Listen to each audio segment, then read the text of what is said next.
Hey, good morning. Good morning. My name is Hugh Sung. I am with the Oral History program here at the Battleship New Jersey, which is docked here in Camden, New Jersey. And today is Monday, May 27th of 2019, Memorial Day.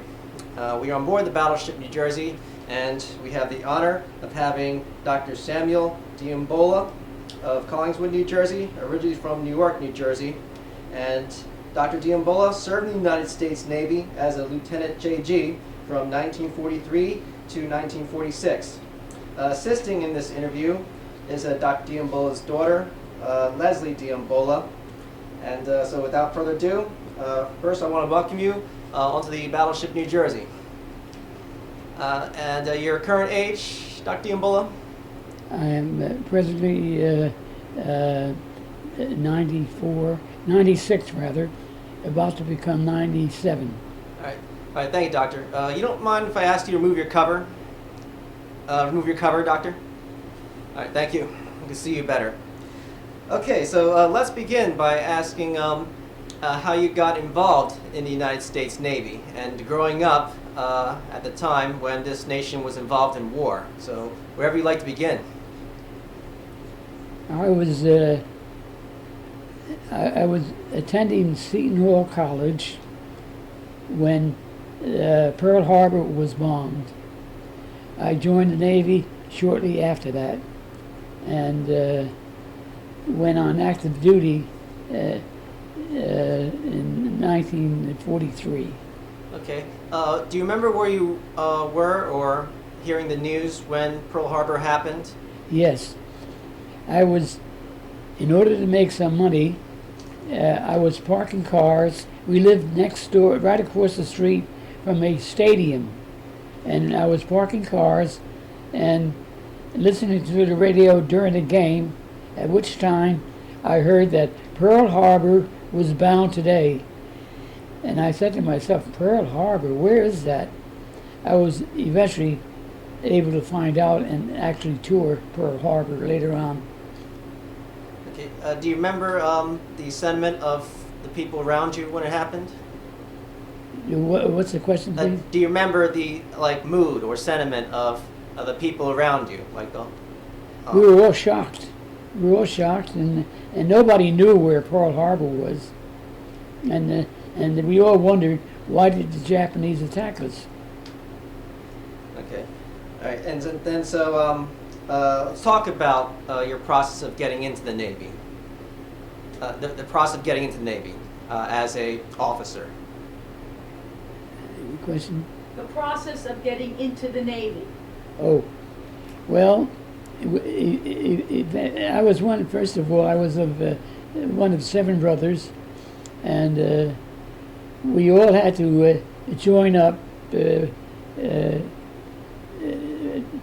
serve somewhere in the military, and had to sign up our local draft board, as did my brothers. Okay. And you were one of the 90-day wonders, correct, sir? Yes. Correct, Doctor? Okay. Yeah. Why don't you talk about that process for the historical record? The Navy and the Army had to increase tremendously in size, and they were not producing enough officers from the usual places like the military academies. So they had to draft people they had to utilize people who had college education or regular military men who were non-officer members of the society. They were really commissioned people, and they eventually were utilized to become officers.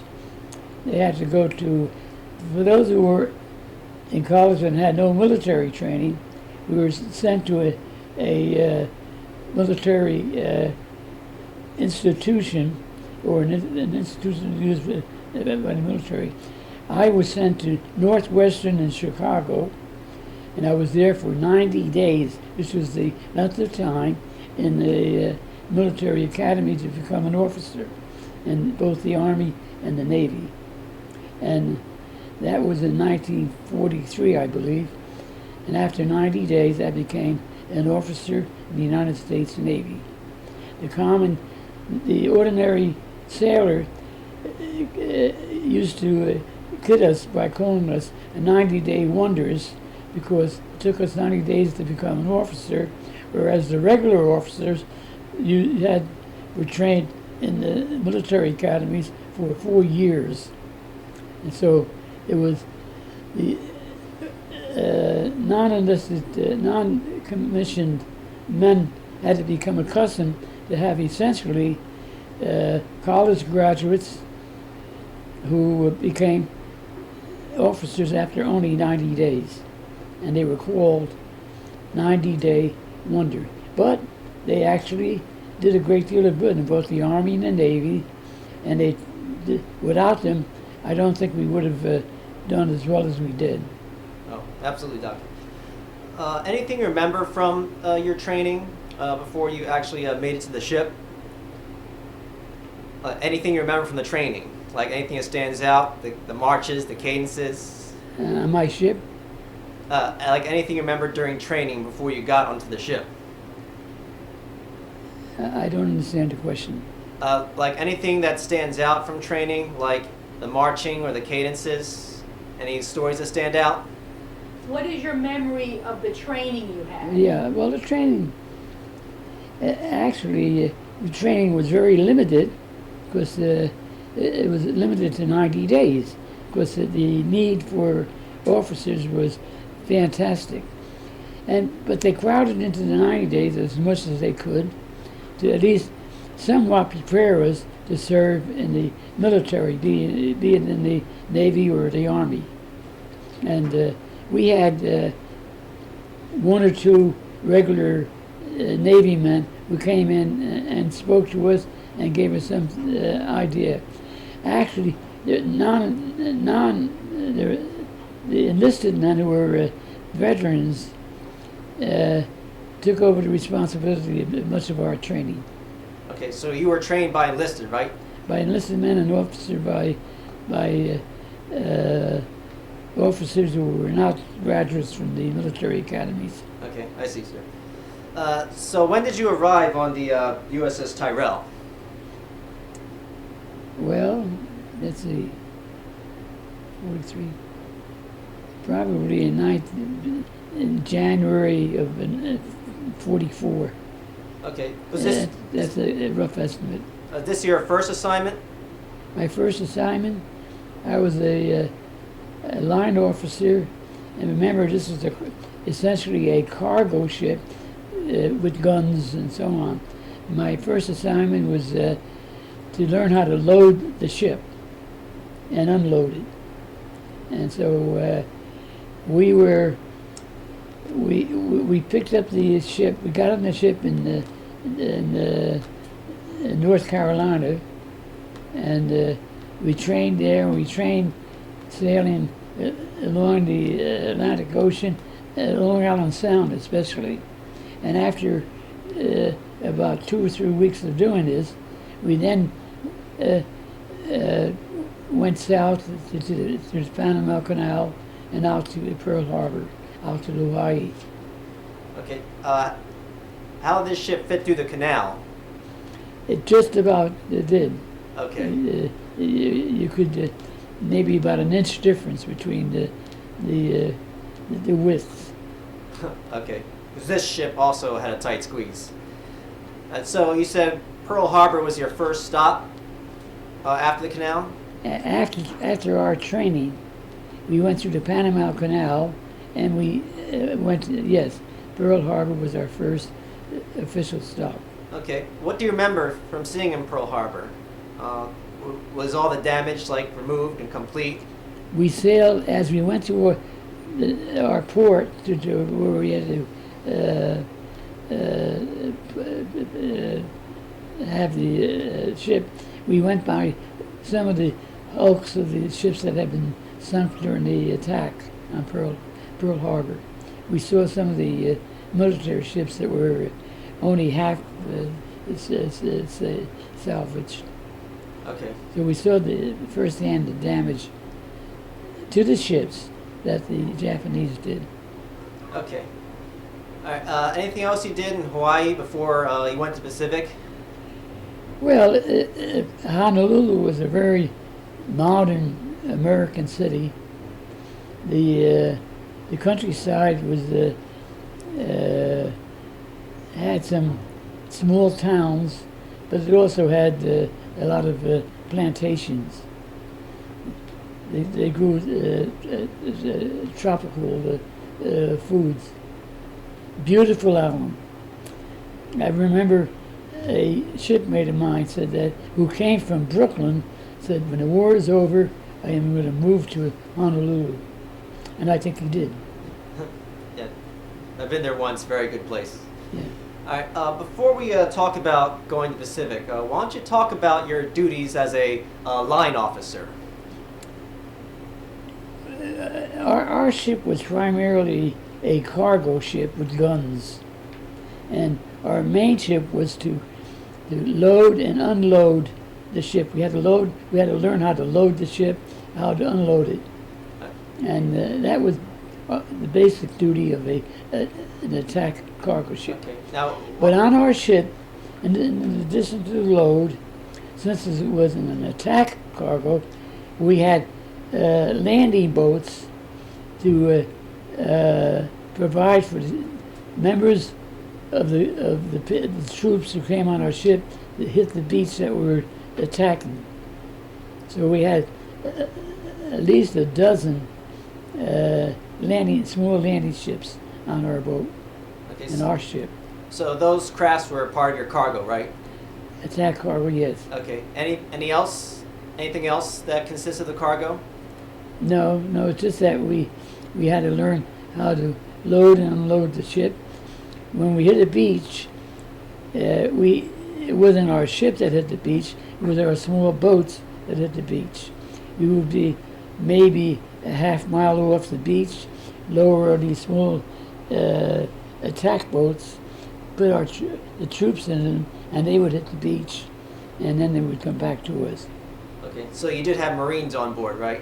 We had soldiers. I don't think we had any Marines on our ship. Okay. So you But a provided. number of the other ships did have Marines. Oh, okay.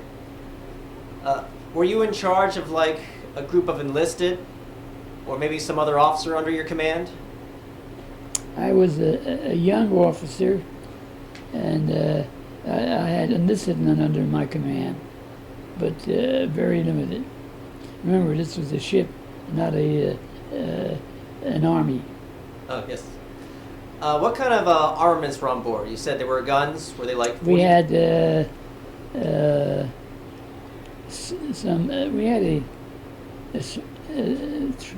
5-inch gun, I think, and small machine gun types. Like, We're not loaded with any equipment. We had one big gun on the rear of our ship, and that was a 5-inch gun. All the others were millimeters. like 20 millimeters? Yeah. Okay. Now, you would sail with escorts, right? You would have like escorts with you? Escorts. Like maybe a destroyer would sail with you? Oh yes, when we sailed, we were surrounded by regular military ships to prevent submarines from attacking us.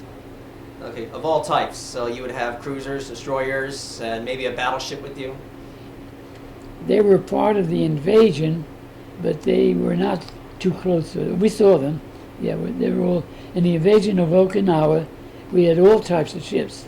We had a number of battleships, smaller ships, cruisers, destroyers, the whole variety of military ships were there. In addition, all of the attack cargo ships that brought the troops and the equipment. Okay. Now, anything else you did before you arrived in Okinawa? Like anything you remember? Well, we went through the Panama Canal, which was an experience, and but coming to Honolulu was a very pleasant experience. Honolulu was a very beautiful and interesting town. And we toured the countryside, and we saw where the Japanese attacked and the damage that they did. Okay. So Okinawa began April of 1945. What do you remember from arriving in Battle of Okinawa? Arriving where? Okinawa. At Okinawa? Yes. Well, I remember the long list of ships that were surrounding the area, protecting us, and also remember the kamikaze ships that were coming down trying to hit the ships.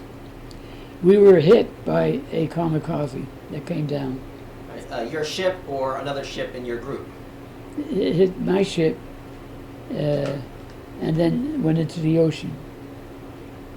Any significant damage? Yeah, we had some damage to our superstructure. Fortunately, my ship was hit higher than the attacker wanted to. So he didn't do as much damage as he wanted to, but he did destroy himself. Okay. Any casualties on the ship? I'm sorry? Casualties on the ship? No. Okay. So, did you see that plane come in, or were you inside the ship at the time? We had just seconds to see it. Okay. So it just hit, and that was real quick. Say it again, please. It hit, and that was really quick. No. It hit our superstructure and then went into the ocean. Okay. The Japanese plane that attacked us. Okay. Was that the only combat experience you had? That's the only combat experience. Okay. Were you maneuvering battle stations at the time? My battle station was near a 40 millimeter machine gun. You saw the 40 millimeter guns open fire at it? I'm sorry? You saw the guns open fire at the Kamikaze? No, I didn't have to shoot any. The Kamikaze that came after us hit our superstructure and went right into the ocean. So none of us shot at the plane. The plane came down on its own. And I don't think we fired any bullets from our ship at any of the other ships, airplanes that were around.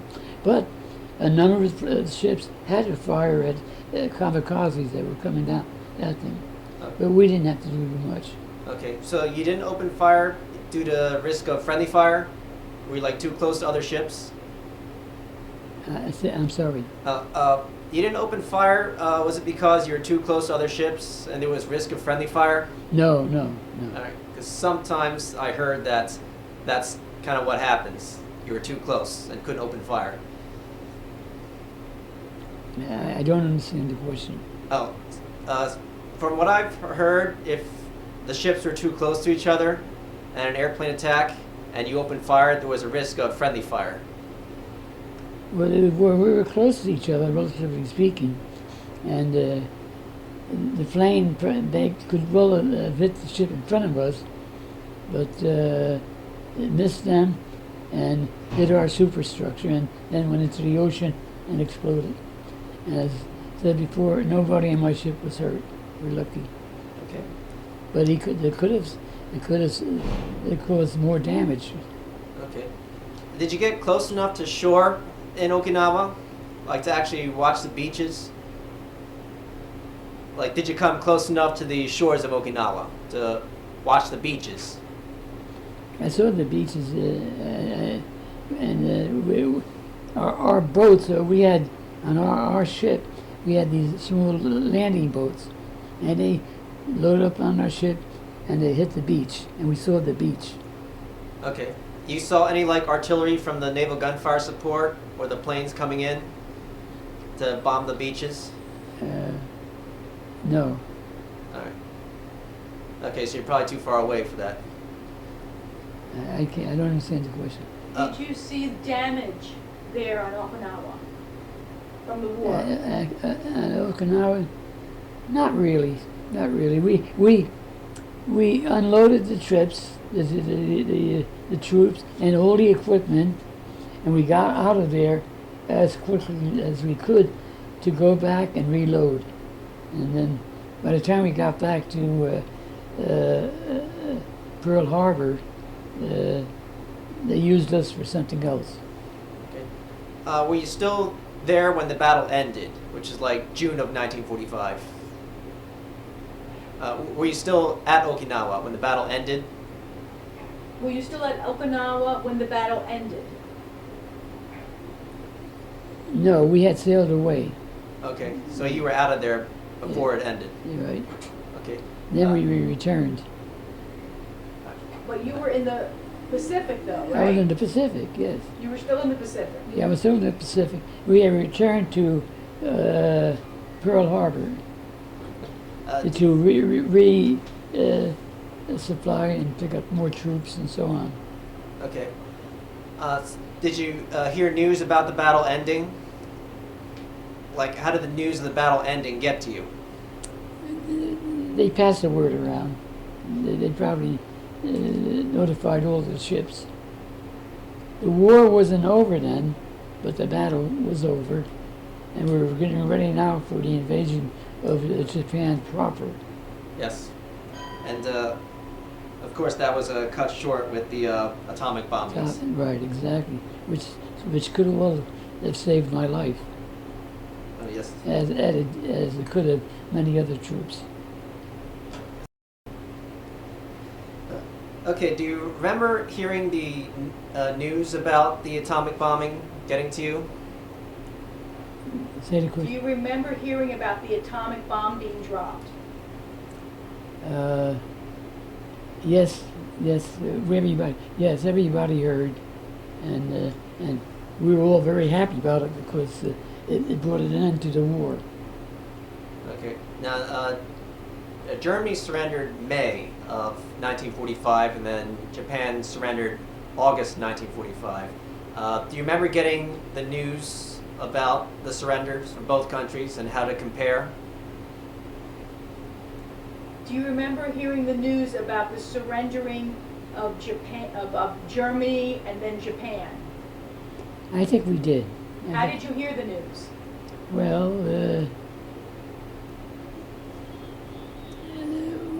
we saw paper reports, and the word got out on the ship.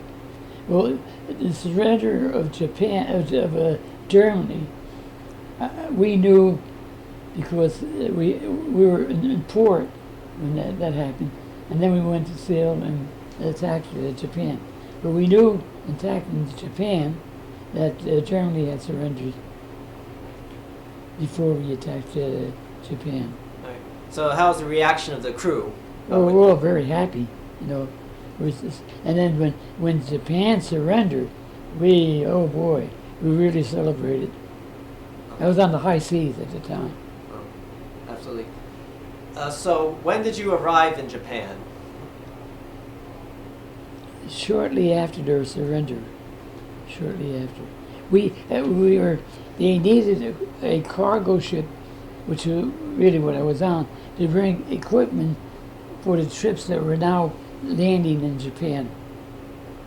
Okay. Did you get to step foot in Japan? Say that? You got to step foot in Japan, did you? I did, yes, I did, yeah. Okay. Beautiful country. All right. So what do you remember seeing? I saw the inland sea, and the inland sea in Japan is a magnificent place. And the little small little islands in the sea that is surrounded by land. It's not really a sea, it's really part of the ocean. They call the inland sea. I never got to Tokyo. I saw other parts of Japan. Being on a cargo ship when the war was over, we had troops in Japan, and we had to bring them equipment. This one time, we landed in the near Nagasaki, inland sea, and we were anchored there for about a week or two. We were about maybe 2 or 3 miles away from where they dropped one of the atomic bombs. With 2 of my shipmates, we decided to go and tour the atomic bomb. So we walked through countryside about 3 miles to get to the site of where the atomic bomb had been dropped. And the destruction was immense. The only thing that seemed to tolerate was marble. So I said that when I go home, I'm going to build a house of marble, which I never did, because the marble was, I assumed, would protect you from the atomic bomb. But the land, all the other homes, we toured the second area where they dropped the atomic bomb, was all completely destroyed. Did you visit any other damaged cities or ports? No, that was it. Okay. All right. Do you remember interacting with any of the Japanese people? And Did you interact with any of the Japanese people? not really, except that when we walked through, we walked through a couple of miles in order to see where the atomic bomb was dropped. We had to walk through a couple of small villages and homes and so on. Nobody would talk to us. We go walk back. There were 3 of us. We would walk by. They put their head down and continue doing whatever they're doing. But nobody gave us a hard time. They let us go. It was safe. It wasn't a very smart thing to do, because all you needed to have was one individual who would be mad enough to attack us. But that never happened. That never happened. They listened to their leader, the emperor. When he said the war is over, it was for them. I was told that you saw a church still standing. You said you saw a church standing or a cross or something in Nagasaki? I saw marble buildings, anything that had marble, and it withstood it, whereas the rest of the building was destroyed, but the marble part was intact. But did you see a church standing? The church, I didn't Or see. cross? I didn't. I may have seen the cross, but not a church. That particular area was one of the local areas that was basically a big Christian group. But most of the homes were destroyed, except that part marble. So anything else to remember from Japan before you came home? Nothing else, because I really wasn't in Japan very long. We did sail through the inland sea, beautiful islands. There was one island which magnificent, with a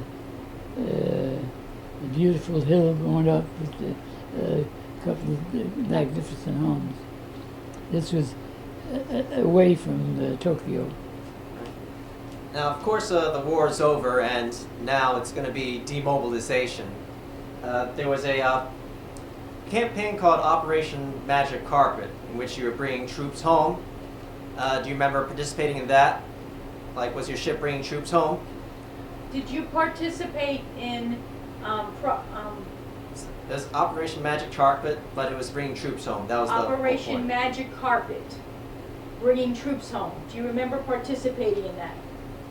No, I never did hear it and use the term magic carpet. We were a cargo ship. They used us to bring equipment back and forth after the war was over to supply the soldiers and military who are now in Japan. Okay, but you weren't like, your ship wasn't crammed with troops to try to No. get. Okay. You said you carried troops during the war. Yeah, during the war, yes, but not after the war. Okay, because some ships were crammed with troops to bring them back. So just wondering if your ship participated in that, but it might have not. I don't know the question. Your ship did not bring troops home. Not per se. We brought some home, but very few. Okay. We were not a troop carrier. Okay. All right. We're getting close to the end of your Navy career. What can you talk about arriving home and getting discharged? Well, now I had been pre-med before I went to service with the intention of going to medical school. After about 3 or 4 hours of celebrating on our ship when the war was over, I said to myself, you know, the war is over, you're a little older, you want to go back, you want to go to medical school? And I said, yes, I do, to myself. And after a few hours of celebrating, I talked to the doctor on my ship and said, I want to go to medical school. He said, okay, I'm going to give you some books to read. And that's when I began reading some of the medical books from this doctor. And that's what I did. I went back to college, finished 1 year at Seton Hall, and from there I went right to the medical school. Okay. Let's just backtrack a little bit about your time in the Navy. You said you remember meeting the executive officer of your ship? And no, I was not the executive officer. Meeting the executive officer. Meeting him? Yes. Did you get to meet the executive officer or the captain? Actually, on our ship, and on most of the ships, it was the executive officer that dealt primarily with the crew.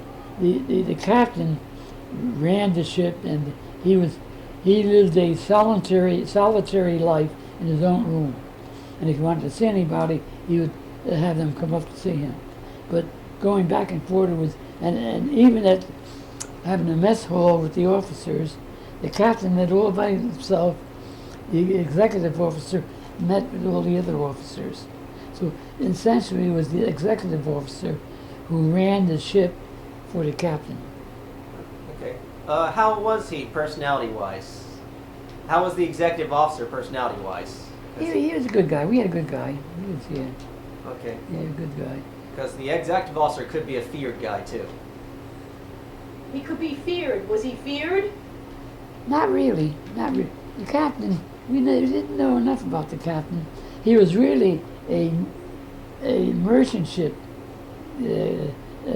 captain who had joined the Navy and took over this cargo ship.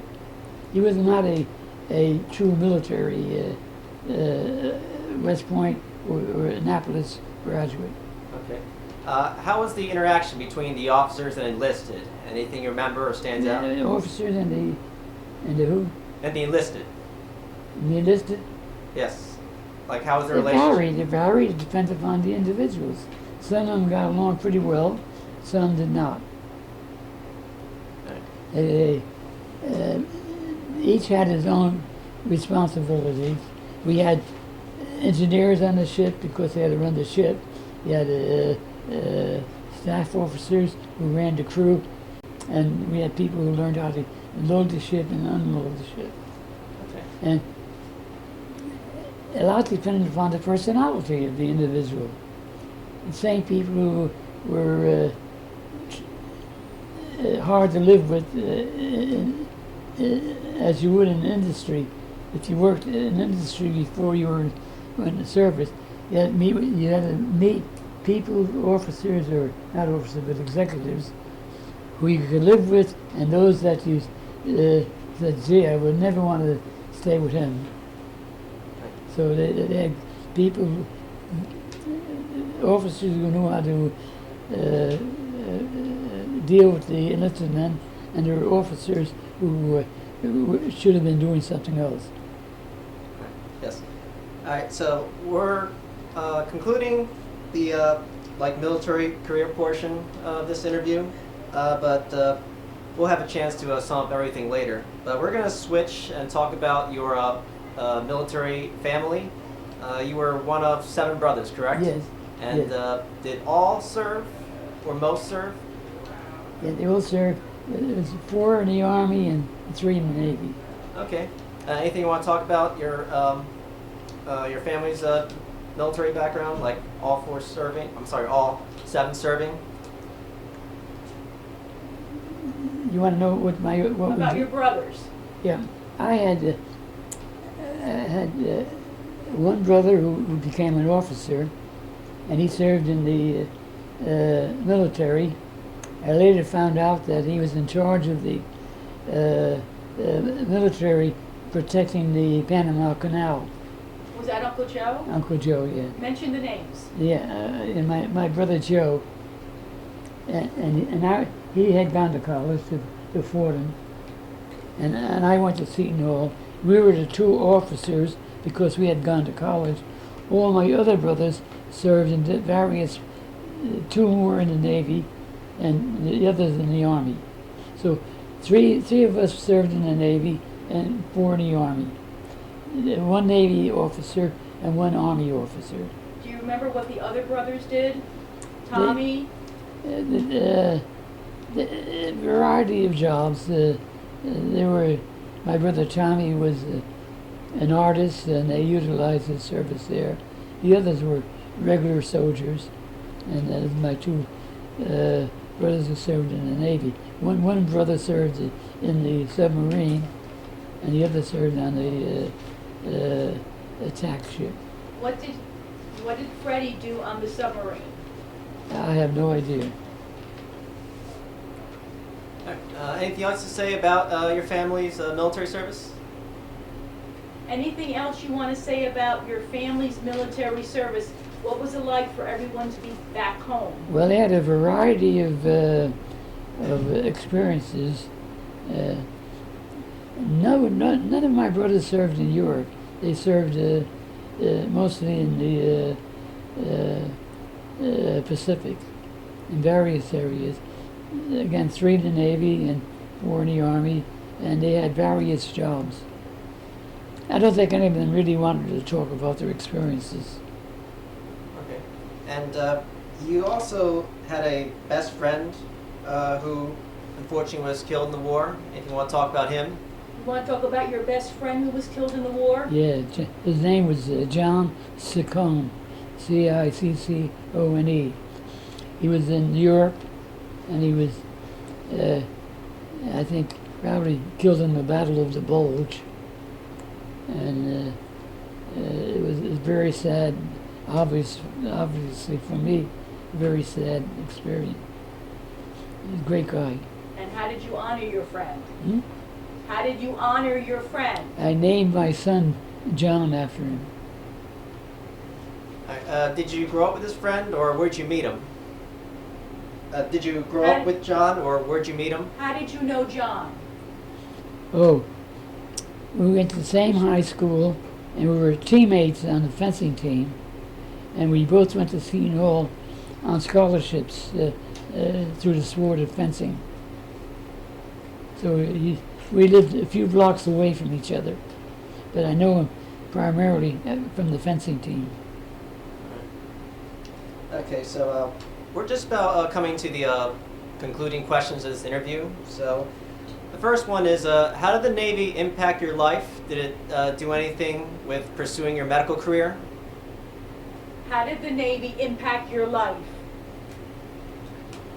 And did it help you with your pursuing your education and medical career?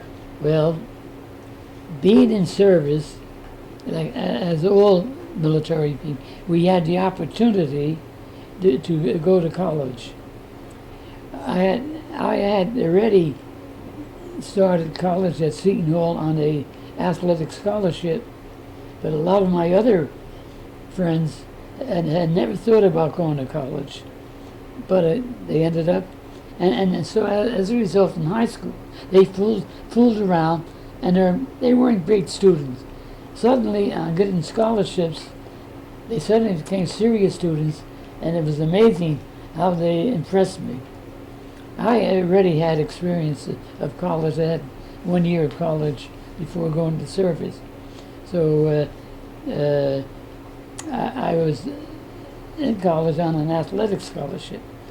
So the military came along and gave me enough academic opportunities to finish college and to go on to medical school. Helped me tremendously. And that was the GI Bill. The GI Bill. Okay. And it helped many a soldier, a military person. Okay. There's one thing I forgot to ask. When you got home, how were you received by the public when you got home from the Navy? How were you received by the public when you came home? Nice. It was a nice reception. You know, they were all, I was in a little longer, I guess, because I was an officer, and most of the friends and everybody else were already home. And so I was the last one in my family to come home, and the war was over for them. Okay. All right. So the last few questions. First is there anything that I didn't ask that you would like to talk about? In the military, Either the military or post-military life?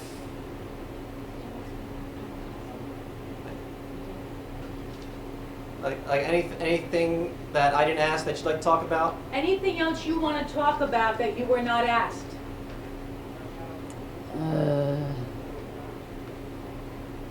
how did my brothers treated me? My non-officer brothers, they were very good. They didn't salute me, but they were good. There were 7 of us, and 2 were officers and 5 were not. And the 5 who were not officers didn't salute us, and they didn't give us a hard time. Nor did we give them a hard time. No. We were all concerned and worried about them, and glad to hear everybody coming back. We were a lucky family, very fortunate family. My best friend was killed in the Battle of the Bulge, and I knew a number of neighbors and kids from college who were killed in service. We had a tremendous loss of people. Yes. All right, and the final question is for legacy. So this interview will be submitted along with many others to 2 institutions, and another institution may pick it up later. So it's going to be archived for any researcher. So anybody could be watching this like way into the future who wants to learn about American history or the history of our service members. Is there anything you'd like to say as a way to leave a message to whoever might be watching this in the future? Well, World War II was a great tragedy for the whole world. United Nations and other peace councils are making an attempt to have peace and avoid a 3rd World War. A 3rd World War may very well be the end of civilization throughout the world. So please, let us not use guns. Let us use a barter system, council system to discuss all differences between nations. But never again may we have a world war. Right. Absolutely.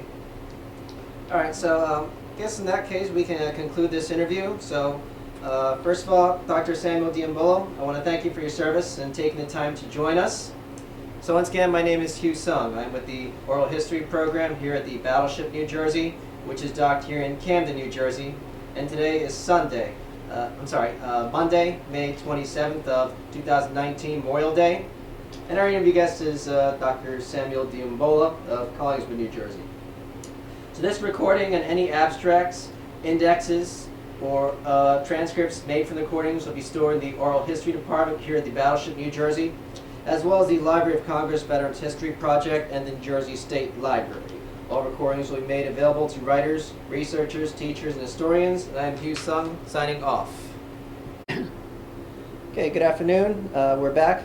Once again, my name is Hugh Sung, assistant with the Oral History Department here at the Battleship, New Jersey. We just completed an interview with Dr. Samuel Diambolo, and he has some pictures to show. Doctor, you don't mind explaining what you have in your hand while I zoom up to it? It's a little crooked. All right. Okay, I got it zoomed up. You can talk about what you have, Doctor. You can talk about the picture in the article. I was a student at Seton Hall College when the war broke out. All of my brothers had been drafted or volunteered to be in the military, and it was now time for me to sign up. And with the signing up to join the Navy, I guess the newspapers found out about it, and they came and interviewed me and wanted pictures of my brothers. I was the sixth brother to be called to active duty, and I had another brother, younger brother, who was not old enough, but he was, the moment he became old enough, he volunteered. The rest were either via the draft or through previous Army Reserve credit, like my brother Joe and my brother Tommy. Right. So what can you talk about the picture? Is I believe that's Mom sewing something for you? Talk about the picture with Grandma Rose Yeah. sewing your star Yeah. on the flag. Right. When the newspapers found out, I guess someone was to tell them that I was signing up, and that I had six brothers already in. They decided to interview my mother and myself, and I was a student at Seton Hall at the time. How did you feel about Grandma Rose sewing your star on the flag? Yeah. It was, you're young, and you don't worry about the military and dying. But my mother, of course, was very much concerned, and she was very worried about all of us. Since already 6 of her children were in the military, and here was the 7th, who was a college student during the Depression, was being taken out of college to go into military service. And she obviously was very much concerned. Okay, you can talk about the picture you have in your hand right now. Talk about the picture with all your brothers, with your parents. Yes. All right, so this is your parents and all your brothers. Yeah. Okay, Right. and why don't you point yourself out in the picture? Okay. This was after I came back from service. I was the last to come back, and where am I?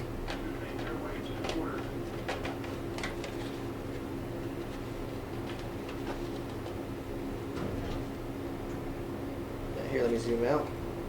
I'm over here. Okay, so you're on the top. You're in the top Yeah. row, right in the middle. Okay. Right. All right. You don't mind just holding it up so I could. Okay, so that's you. All right. got We went that. by age. Okay. All right. Anything else you want to talk about the picture before we go to the next one? So, what else do you want to say about the picture? How did it feel? What was the atmosphere being? It must have been a wonderful atmosphere to It be. was a fantastic feeling. Here you had 7 boys in service, and all of us came back. Not only did we come back, but we came back in good health. We were a very fortunate family. I had a cousin, I had 2 cousins from the same family who were killed, and that was a tragedy. My best friend was killed in the Battle of the Bulge. In neighborhoods, there were gold stars all over the neighborhood. Gold star meaning that somebody in that family was killed during the battle. And if you walked several blocks from your home, maybe to a store, to the church, you would see, sadly, the flags all over. There were a number of young men who were killed in my neighborhood. Okay, doctor. So what do you have next? Talk about the picture. This was a picture showing the parents who had two large families in service. Aquilino and the Dambola families. We had 7 boys, and they had, I think, 5 or 6, and they all served. And the newspapers, of course, thought that was of interest. Well, it says 15 sons in service between Yeah. the two families. Yeah.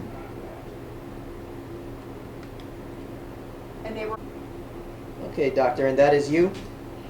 After I joined the Navy, they sent me to officers training school, and which was out in Chicago at the Northwestern, and it's a 90-day school, and you became an officer, and you served in the Navy, and the Army had the same program. There were so many enlisted men in the Navy and the Army at that time that the regular military academies like Navy and West Point were unable to produce the appropriate number of officers. So they had to train people who either were full-time military non-officers or college attendees. Most of the officers came from various colleges. I was going to Seton Hall at the time. My brother Joe had some time at Fordham, and so it went. So how old were you in that picture? I would say I was just about old enough to vote. You were in midshipman school in that picture? Yeah, Okay. 90-day wonder. 90-day wonder.